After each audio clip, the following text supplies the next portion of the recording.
font to your computer, you have to first download a font file. So we're going to go to dafont.com and we're going to search for the font Varsity for this example. We're going to scroll down here to Varsity Team and we're going to click on Download, and that is going to download somewhere. I'm going to put it into my desktop folder for now, and you'll see that it comes in as a zip file. You can just click on this to unzip it, or you can go ahead and navigate to the folder where you downloaded. So in my case, it would be the desktop right here.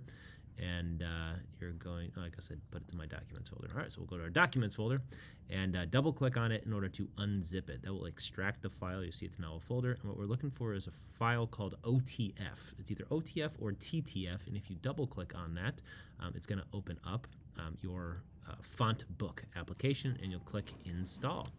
And once you do that, you'll now have access to that in any application that uses fonts. So for example, here in Adobe Illustrator, if I click right here, and I'm going to make a big S for Glenbrook South, you'll see that I can search for Varsity,